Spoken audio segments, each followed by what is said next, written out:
اوكي. طبعا انا عارف ان ده بيكون اول فيديو في السلسله بتاعت questions وانسرز، وانا عارف ان انتوا عندكم كميه اسئله عايزين تسالها لي، وبالتالي الفيديو ده انا هعمله كل شهر علشان تقدروا ان انتوا حرفيا تستفادوا اكبر استفاده من الاجابات اللي انا هجاوب عليها بخصوص الاسئله بتاعتكم. مثلا افضل سيرفيس تبدا في 2025، او ايه السكيلز والمهارات المفروض تبقى عندك قبل ما تبدا الايجنسي بتاعتك، ازاي تقدر تجيب اول عميل ليك، حاجات كتيره جدا جدا هتستفادوا منها خصوصا في السلسله دي. وطبعا هحاول على قد ما اقدر ان انا ازود من الاسئله الكتيره او الفيديوهات دي، ممكن مثلا اعمل فيديوهين في الشهر وازود اكتر بمرور الوقت. فخلينا نبدا بالاسئله بتاعتكم وتتعرفوا عليا اكتر من هو محمد اسامه، ويلا بينا. اوكي، طبعا خلينا نبدا ببعض الاسئله طبعا اللي انا هجيبها عن طريق الموبايل بتاعي. ويلا نبدا باول سؤال، واول سؤال هو حد سالني اسمه وليد، بيقول لي يا محمد ايه هو هدفك من الحياه، او ايه هدفي في الحياه، او ايه السبب الرئيسي ورا ان انا بشتغل في الوقت الحالي واللي انا بعمله في الوقت الحالي، ايه الحاجه اللي انا حاليا بركز عليها وعايز اوصل لها عامه، او عايز احققها عامه كفيجن او كرؤيه ليا. خليني اقول لكم حاجه مفيش حد قبل كده عارفها، وهي انا بعمل ده كله عشان عايز اوصل لهدف واحد، وهو ان اكون السبب الرئيسي ورا تقليل البطاله في الشرق الاوسط كله. بالظبط زي ما انتوا سمعتوا، ان انا اكون السبب اللي خليت معظم الشباب اللي هم مش لاقيين شغل يقدر ان هم يعملوا فلوس اونلاين، ويقدر ان هم يكبروا البيزنس بتاعهم اونلاين وكمان يعملوا فلوس. بالتالي بمرور الوقت تلاقي ان البطاله قلت. حلو جدا انهم لقوا طريقه يقدروا من خلالها ان هم يعملوا الموضوع ده. وانا طبعا عندي سيستم بالكامل عايز ابدا ان انا افيد بيه الناس، وده هيكون فري 100%. هخلي كل واحد واعمل كونكشن ما بين كل وظيفه والتانيه. يعني ما تفتكروش مثلا هخلي كل الناس تشتغل في حاجه واحده، انا هفتح وظائف بطريقه معينه بطريقه ذكيه، لان طبعا عندي بلان للهدف اللي انا عايز احققه ده. فانا عايز في الاخر مش يقول ان مثلا دوله مصر هي اللي كانت سبب رئيسي ان هي عملت مثلا استراتيجيه قللت بيها البطاله في مصر وفتحت وظائف شغل او فرص شغل عامه اكتر للشباب، وكانت هي السبب الرئيسي ورا الموضوع ده. لا، انا عايز يقول ان محمد اسامه هو كان السبب الرئيسي ورا انخفاض البطاله في الشرق الاوسط او في مصر عامه. ده ردا على اول سؤال. صراحه هدفي في الحياه، وزي ما قلت لكم انا عندي بلان قويه جدا جدا للموضوع ده، ان انا يعني انا هعملها طبعا، هتكتشفوها بمرور الوقت يعني. بس ده بالنسبه لاول سؤال. اوكي، طبعا خلينا دلوقتي ندخل على تاني سؤال معانا. وتاني سؤال معانا how can I build my agency and make my first 1k per month. ازاي اقدر ان انا ابني الايجنسي بتاعتي يعتبر من الزيرو، وازاي اقدر ان انا اعمل اول $1000 في الشهر، او اول 50000 جنيه في الشهر. انا بالنسبه لي الايجنسي بتاعتك بتعدي بخمس خطوات، ثلاثه اجباري واثنين اختياري. فاول حاجه اجباري لازم تعملها، وهي اختيار السيرفيس تكون اتراكتيف مش هاي ديماند سيرفيس. يعني معظم اي حد لما يجي يقول لك يا محمد والله انا عايز ابدا الايجنسي بتاعتي، فيقول لك اختار سيرفيس عليها هاي ديماند او عليها طلب عالي جدا في السوق. طب ده غلط، ما هو عليها يعني طلب كتير في السوق معناها ان في كميه ايجنسيز بتقدم نفس الخدمه بنفس الطريقه. فبالتالي هنا هتبدا بقى تعاني ان انا يعني في كومبيتيشن عاليه جدا جدا. فانت لما تختار هاي ديماند سيرفيس فانت كده ما حلتش اي حاجه. وعلى فكره الايجنسي بتاعتك او نجاح الايجنسي بتاعتك تعتمد بنسبه 50% على السيرفيس اللي انت بتختارها. لو اخترتها بطريقه غلط كل حاجه بتبوظ. فبنلجا ان احنا بدل ما بنختار هاي ديماند سيرفيس بنروح لحاجه اسمها اتراكتيف سيرفيس، ان احنا بنبقى باصين ان احنا ازاي نعمل الخدمه بتاعتنا او نصنع من الخدمه بتاعتنا نخليها اتراكتيف. انا هنا مش قصدي انك انت تخترع خدمه جديده، انا قصدي هنا ان انت تقدم خدمه بطريقه ذكيه. يعني كمثال، لو انت عايز تقدم مثلا خدمه الفيديو اديتنج، فبدل ما تقدم فيديو اديتنج زي اي حد تاني قدم خدمه البريميوم فيديو اديتنج. وهنا في فرق من بريميوم فيديو اديتنج وهاي فيديو اديتنج، تمام؟ عشان بس لو فاهمني، بريميوم فيديو اديتنج اللي هو حرفيا تتفرج على الفيديو بتقول لنفسك كده ان الايديتنج ده انا مصدوم بسبب اللي انا شفته دلوقتي. الايديتنج روعه، الايديتنج بيجذبك، وبالتالي بتبدا تسال مين اللي عامل لك الايديتنج ده. هو ده البريميوم اديتنج.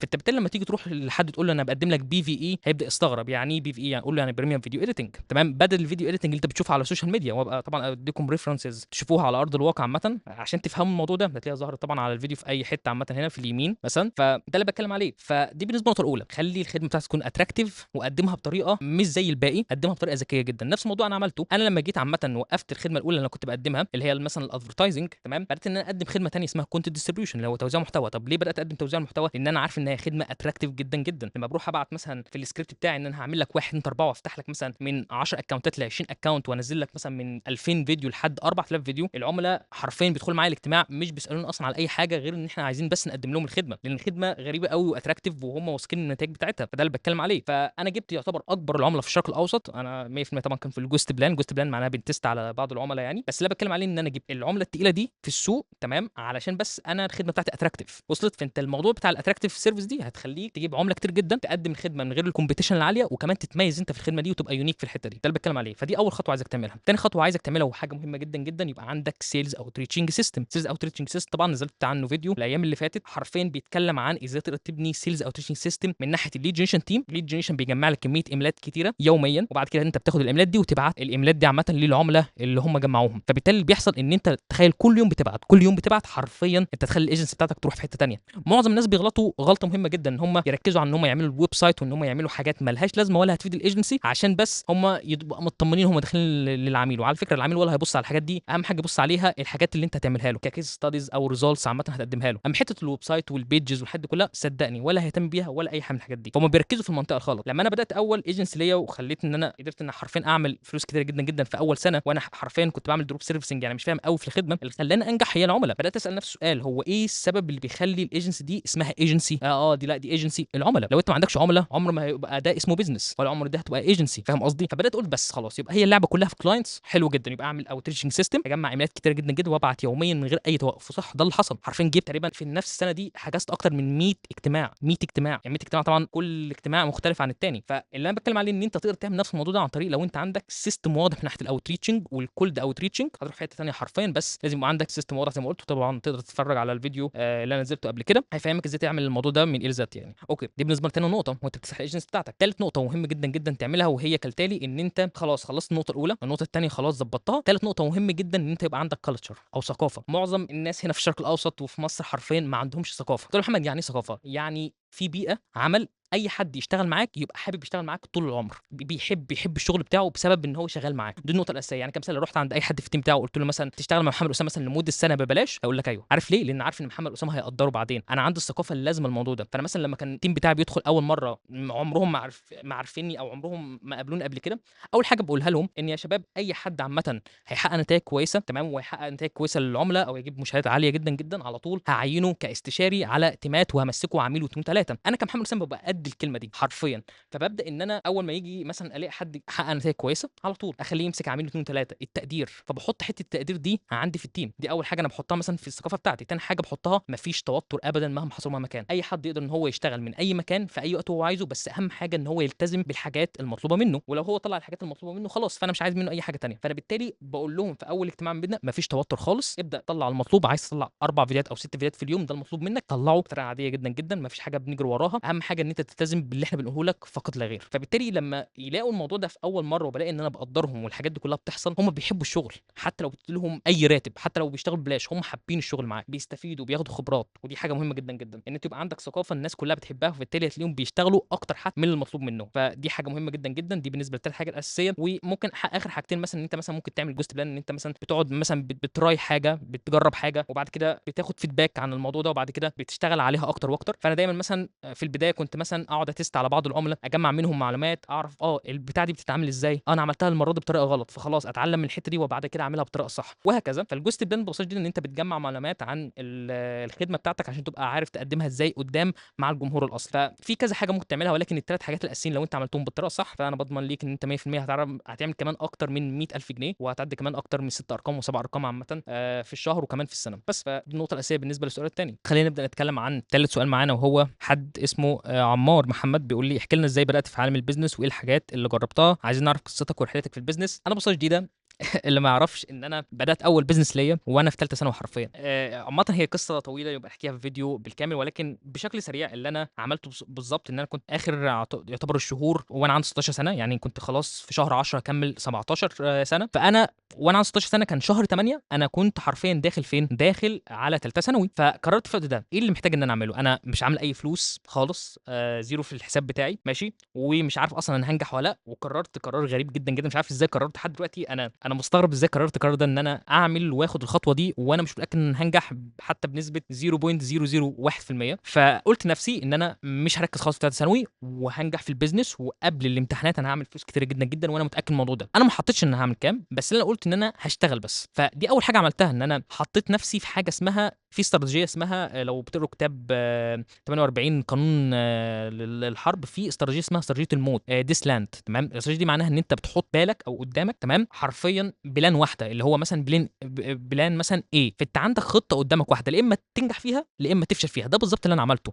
ان انا حطيت نفسي قدام الامر الواقع، لا اما تنجح في البيزنس لا اما هتفشل طول العمر، لان انا كيك عامه ما ذكرتش في ثالثه ثانوي، فاكيد ان هجيب درجه وحشه جدا جدا، وده اللي حصل اصلا. حلو جدا، بس الحمد لله ما شلتش حاجه. بس يعني انا بتكلم عليه ان انا حطيت نفسي في امر واقع. دي هي الاستراتيجيه، ان انت بتحط نفسك، بتحط عقلك ان انت تقول له لا اما هتنجح لا اما هتفشل للابد. فانا حطيت قدام نفسي الاستراتيجيه بتاعتي اسمها ديسلاند، اللي هي استراتيجيه ارض الموت، لا اما تنجح لا اما لا. تمام، وده بالظبط اللي انا عملته، ان انا قلت نفسي لازم اعمل فلوس كتير عشان اثبت اسف لكل الناس ان انا هقدر ان انا اعملها، وكمان اثبت ان انا ليه ما ذكرتش، ايه السبب ليه انا ما ذكرتش الشهور دي كلها. تمام، والسبب الدرجه اللي انا عملتها، او اللي انا عامه يعني كانت درجه يا ليه مش عايز اتكلم عليها، بس كانت من سنه كانت حرفيا صعبه جدا. فعامه اللي حصل ان انا بدات حرفيا في البيزنس، بس انا كنت ذكي قوي قوي. انا قلت لنفسي ان انا مش محتاج ان أنا اتعلم مهاره واضيع وقت، انا هعمل دروب سيرفيسنج. تمام، وبعد ما اعمل دروب سيرفيس اللي انا عايز اعمله هو ايه اللي بيخلي نفس السؤال، هنرجع نفس السؤال تاني، ايه اللي بيخلي الايجنسي بتاعتي اسمها ايجنسي؟ الكلاينتس، العملاء. بس قلت بس هو ده اللي انا عايز اتعلمه، انا هتعلم ازاي اقدر اجيب عملاء. بس اللي انا عملته حرفيا طبقت الاستراتيجيه بتاعت الجوست بلان، ان انا بدات ان انا اعمل ايه، اجرب كتير واغلط، اعرف دي غلط دي ما تعملهاش تاني، ابدا اتعلم، اعمل فيدباك، وبعد كده اجرب استراتيجيه تانية. اشوف مثلا ابعت مره الايميلات بتاعتي بسكريبتات مختلفه، جربت سكريبت ده وسكريبت ده وسكريبت ده، طب ما اجرب ان انا احط فيديو في السكريبت، طب ما اجرب ان انا اغير الثمنيل بتاعه الفي اس ال بتاعي اللي موجود في السكريبت. بدات ان انا حرفيا بعمل جوست بلان بطريقه ذكيه جدا جدا، لدرجه ان انا كنت بغير كميه سكريبتات كتيره جدا جدا، وده اللي حطني في اول طريق. بدات اجيب كميه عملاء كتيره جدا جدا. وقبل ما ادخل طبعا انا كنت حاطط نفسي ان اعمل فلوس كتيره قبل الامتحانات بتاع ثالثه ثانوي. انا كنت عامل 400,000 للشركه بتاعتي قبل الامتحانات بالظبط، تقريبا مش عارف الامتحان كان في شهر 7، انا كنت شهر 6 حساب البنك بتاعي كده، يعني انا كنت عامل 200,000 جنيه لينا شخصيا و400,000 للشركه. ده بس بسبب ان انا ركزت على العامل الاساسي للايجنسي بتاعتي، اللي هو ايه، ان انا اجيب عملاء يدفعوا لي وانتهى الموضوع. لو انا كنت ركزت بقى على الويب سايت وعلى الحاجات التانية الناس بتعملها، والبيج، وان انت تنزل بوست كل يوم، والكونتنت، ما كنتش عارف اجيب عملاء، وما كنتش عارف اعمل الرقم ده ابدا. سرعتي في ان انا اتعلم بسرعه واعمل حاجات وغلط كتير واتعلم الغلط ده واعمل حاجه جديده، ده اللي وصلني في ان انا اعمل المبلغ ده بشكل سريع جدا. فدي وصله جديده يعني، كانت بداياتي. اللي عايز بجد يتعلم الموضوع ده هو ان انت تركز على الحاجه اللي بجد هتوصلك بطريقه سريعه. زي ما انا بقول لك، ركزت على العملاء وركزت ان انا اتعلم ازاي اقدر اعمل اوت ريتشنج بطريقه صح. فانا اول حاجه عملتها ان انا حرفيا زي ما قلت لكم درست يعني ايه اوت ريتشنج، عرفت ايه هو الاوت ريتشنج. ما خدتش اي كورسات، بس اللي انا كنت بعمله ان انا حرفيا اول حاجه افهم ايه هو اوت ريتشنج، افهم ان في حاجه اسمها سكريبتات وفي اس ال لازم يتبعتوا للعميل، فالعميل ده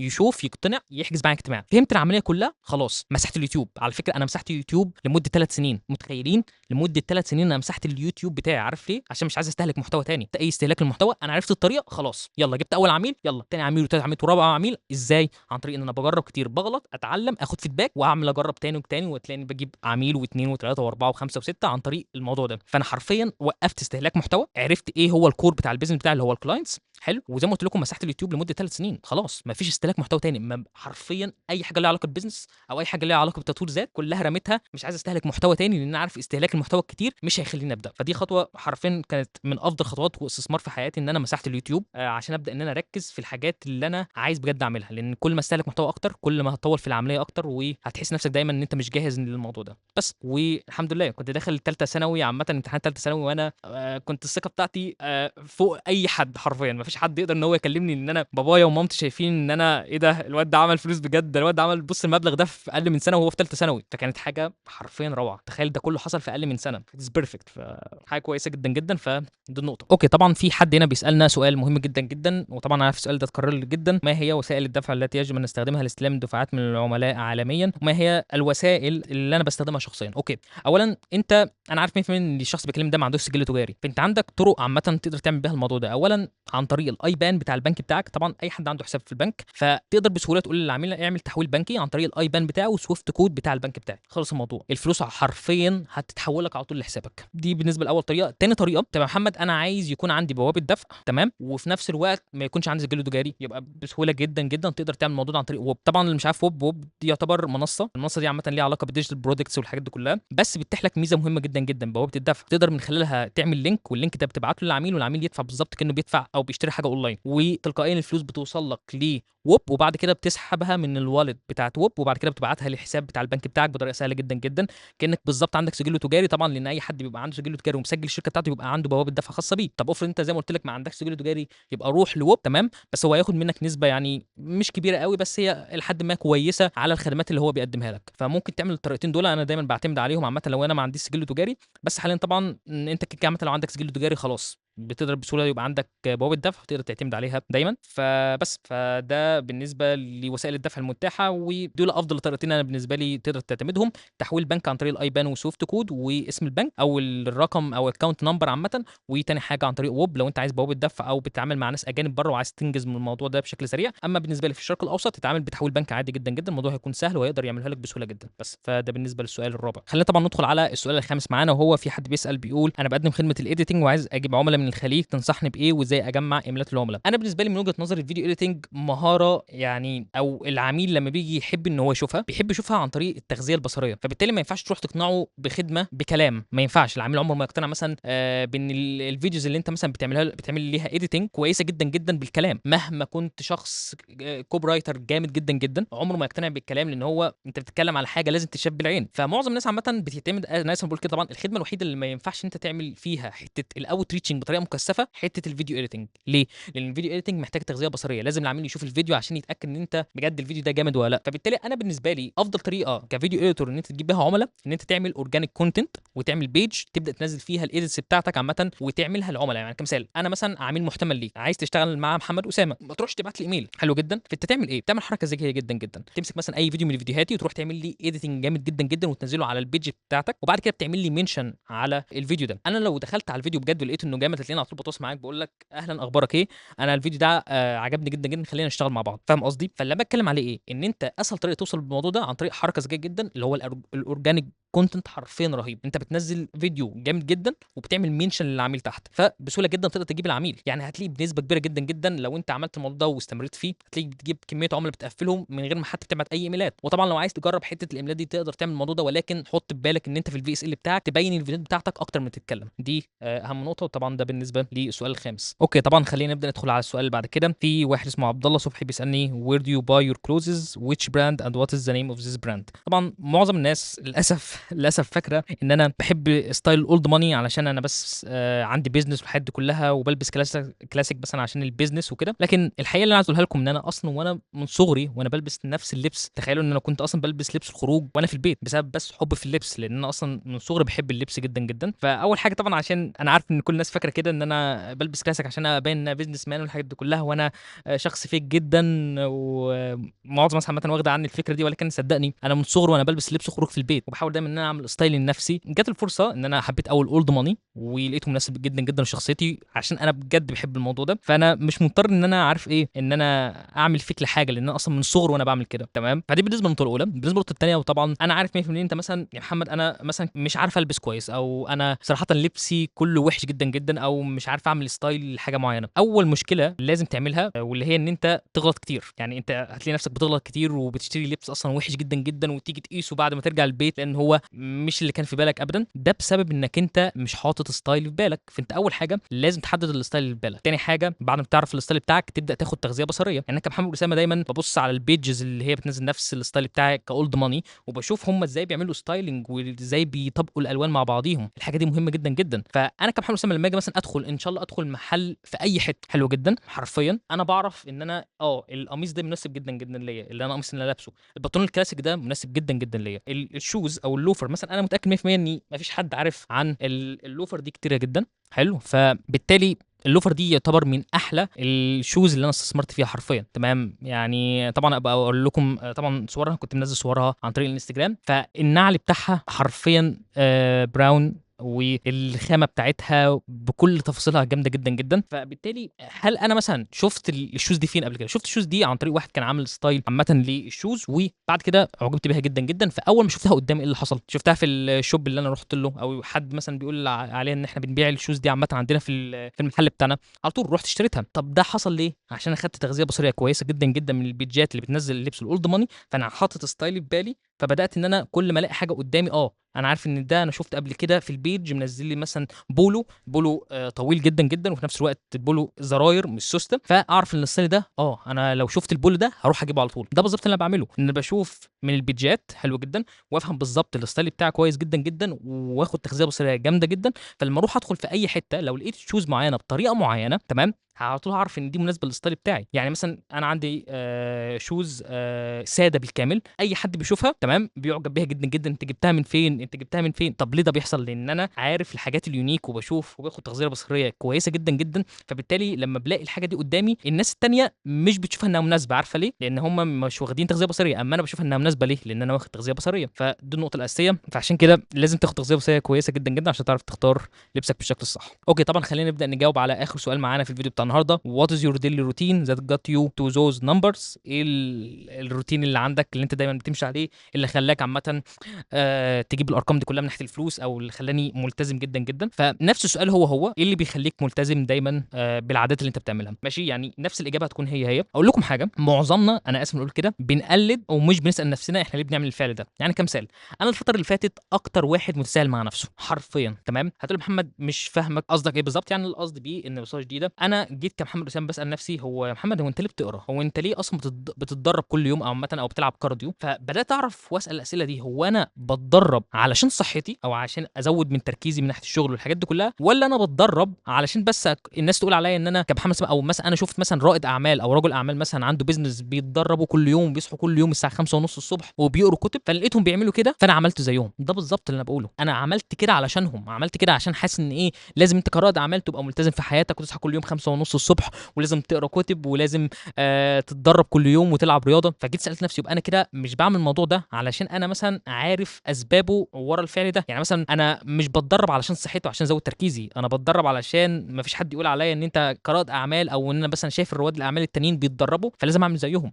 كمثال، بصحى كل يوم 5 ونص مش علشان عايز اخلص كل المهام اللي عندي، لا انا عشان بشوف دايما ان رواد الاعمال بيعملوها، فعشان كده عملت كده، عملت الفعل ده. فبدات الفتره اللي فاتت ان انا اسال نفسي السؤال ده، هو انا بتدرب دلوقتي علشان ابقى ضمن الثقافه او المجتمع بتاع رواد الاعمال، ولا بجد علشان انا عايز اطور من صحتي وتركيزي من ناحيه الشغل؟ فبدات بقى عقلي يفهم طريقه التفكير الجديده تمام. فبدات ان انا اسيبه يتعامل بطريقه اللي هو بيحبها. لو انا لقيت نفسي صحيت ان انا عايز اتدرب وبجد حابب التدريب، عشان انا حسيت مثلا احساس كويس جدا جدا وانا بشتغل ان انا مركز قوي مش بنسى حاجات كتيره، بدات ان انا بدخل في عمليه الفلو وورك بشكل كويس جدا جدا، فكده معناه ان انا بدات احب البروسيس بتاعت التدريب، بتاعت ان انا العب كل يوم كارديو، انط حبل والحاجات دي كلها. فدي النقطه الاساسيه اللي بتكلم عليها، ان انت تبقى عارف انت ليه بتعمل الموضوع ده. بعمل الموضوع ده عشان ازود تركيزي، انا عندي هدف مش عشان صحتي على فكره برضو. حته الصحه دي حاجه اكيده مع الرياضه، بس انا بعملها برضو لهدف. الكارديو ده بعمل الكارديو ده علشان عارف انه بيزود تركيزي، فدي بالنسبه للنقطه الاولى تمام. بدات بقى اضيف عادات جديده. العادات دي مثلا زي ان انا بدات اعمل عادات وروتين خاص بيا تمام، يبقى مناسب جدا ليا ويطورني لقدام. زي مثلا ان انا بدات احس نفسي ان انا بنسى كتير اهدافي اللي انا حاططها كل يوم عامه، او حاططها عامه في السنه. يعني انا حاطط مثلا في السنه هدف الاول الثاني الثالث الرابع، فبدات ان انا اسال نفسي، هو باجي مثلا يوم من الايام بدخل في كذا مهمه، عميل يطلب كذا، عميل يطلب كذا، عميل يطلب كذا، فبنسى الحاجات اللي انا كنت المفروض اشتغل عليها تمام. او مثلا بيعدي اسبوع وانسى ان كان عليا مثلا ان انا المفروض اصور فيديوهين يوتيوب. فاللي انا بتكلم عليه بدات ان انا اعمل ايه، كل يوم اول ما اصحى من النوم اكتب كل اهدافي بتاعت السنه. يعني مثلا لو كانت اهدافي بتاعت السنه، مثلا اول هدف ليا مثلا ان انا عايز اجيب مثلا ساعه رولكس وانا عندي 19 سنه كمثال، ده هدف ليا ماشي. تاني حاجه مثلا عايز ان انا كل شهر نازل من 3 ل 4 فيديوهات يوتيوب. فاللي انا بتكلم عليه ان انت لما تتخيل كل يوم بتصحى الصبح بتعمل كده بالظبط، هو ده حرفيا اللي بتعمله، تصحى كل يوم الصبح بتكتب اهدافك كلها، فمستحيل عقلك ان هو ينسى. وحتى مثلا لو انت نسيت، اول ما تدخل في النوم وتفتكر، شفت مخك فاكر ان انت عليك تعمل 1 2 4، هتبقى برضه حاسس بالذنب جواك ان انت ما عملتش المهمه اللي عليك لان انت فاكرها. طب افرض بقى انت نسيت الهدف بتاعك، انت مستحيل حرفيا يعني تحس بالندم اللي جواك ده، او مستحيل عامه تبقى عارف ان انت عليك مثلا التاسك الاول الثاني الثالث الرابع المفروض تشتغل عليه. فمن الاخر محتاج ان انت تكتب اهدافك كل يوم، ده بالنسبه لي اهم عاده. محتاج ان انت تبقى عارف. تاني عاده مهمه جدا، تسال نفسك اسئله، ليه انا بعمل الفعل ده؟ وصدقني حرفيا مش هتبقى ملتزم لفتره معينه وبعدها تقف، انت تبقى دايما ملتزم بالحاجات دي. عارف ليه؟ لان انت عرفت السبب انت ليه بتعمل الموضوع ده، فانت بتحب الموضوع ده. فده بالظبط ده اللي انا حاليا عايش فيه، ان انا بتدرب كارديو عشان عارف انه بيزود لي تركيزي، فانا بحب الموضوع ده. تاني حاجه مثلا بكتب اهدافي كل يوم لان عارف انه بيساعدني ان انا اعرف المهمات اللي عندي، وبالتالي ما اتوترش مثلا لو انا ما عملتش حاجه، فاهمين قصدي؟ وابقى كمان حاسس بالذنب وابقى فاكر تاني يوم الصبح لازم اروح اعملها تمام. فدي بالنسبه تاني نقطه. تالت حاجه بحب جدا جدا ان اخد كل شاور. مفيش حد هتسالني يا محمد انت اكيد بتعملها علشان الناس التانية شفتهم بياخدوا كولد شاور. لا والله العظيم انا ما فيش يوم لحد دلوقتي ميسنج عندي من غير ما اخد كولد شاور. فبالتالي انا ليه عملت الموضوع ده؟ لان حسيت ان الكولد شاور بيخليني افوق فوقان رهيب جدا جدا، وبيخليني مركز جدا، وبيصح جسمي، وكمان بيصح عقلي. فانا بدات اعرف الاسباب اللي بيخليني اعمل عاده معينه، فبالتالي بدات ان ابقى عندي روتين مش بس بلتزم بيه فتره، لا ده التزم بيه طول حياتي. ده الفرق. شفت العقليه دي؟ العقليه دي مهمه جدا جدا على فكره، واللي بتخليك دايما تكمل. وطبعا لو انت عايز تكتشف اكتر عن الحاجات اللي انت بتعملها، اعمل تيست اسمه شادو وورك. ادخل على شات جي بي تي، اكتب له عايزك تعمل لي تيستنج في كل جوانب حياتي للشادو وورك. هيجيب لك كميه اسئله. الشادو وورك ده عباره عن تيست بيظهر لك المشاعر اللي انت مش عايز تعترف بيها. فدي حاجه كويسه جدا جدا انت تقدر تعمله عامه في البدايه. وبس ده يعتبر اخر سؤال. وطبعا انا كنت اتمنى طبعا ان انا اقدر ان انا اجاوب على اسئله اكتر، بس كده كفايه جدا جدا. وقابلكم طبعا في الفيديو الجاي، وشكرا جدا لكم.